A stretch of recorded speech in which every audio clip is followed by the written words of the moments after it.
One reason for rising net traffic is there's more communications going on between machine and machine. So more people are needed to keep an eye on that. And, special thing, we've got some tips for you this week on how not to get that job you want. I'm Mark Pfeffer, and this is the Dice News Update for Monday, February 21st, 2011.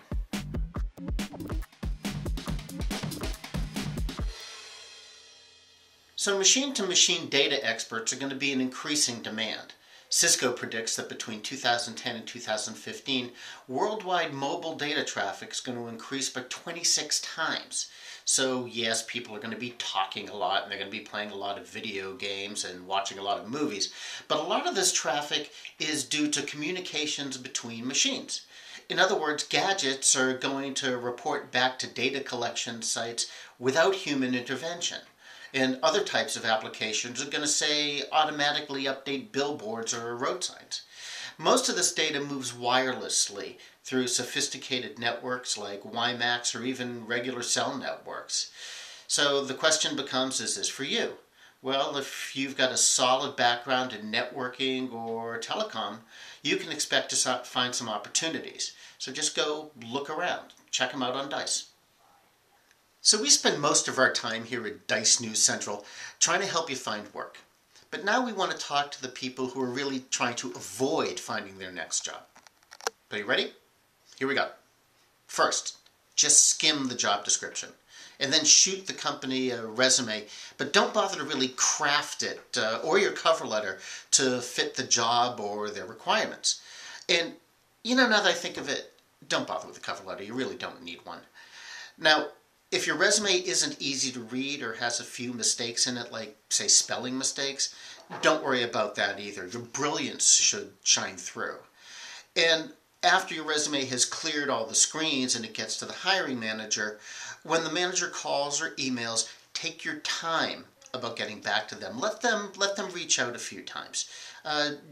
Don't be prepared when you finally do respond. There's really no great reason to do that. And when they're trying to schedule an in-person interview, just make it really clear that your schedule is the one that's more important. If you don't have time this week, next week, even the week after, that's going to be fine. Once you do have the interview scheduled, don't prep. You really don't need to.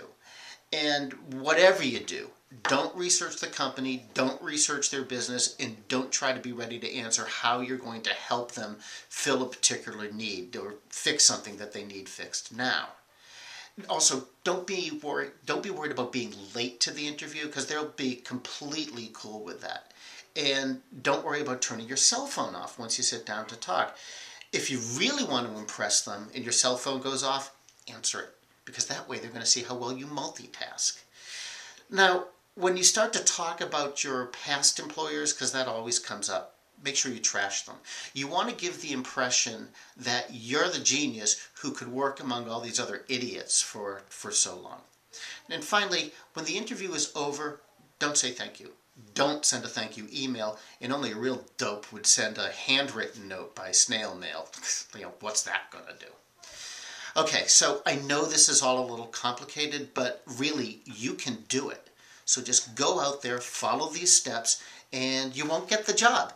And then you can complain about stupid employers in the comments below. That's it for this week. Kat Miller's going to be back on Wednesday, and I'll be back next Monday with another edition of the DiceTV Update. I hope you'll come back. Until then, I'm Mark Pfeffer, Managing Editor of Dice News, and we now return you to your regular desktop.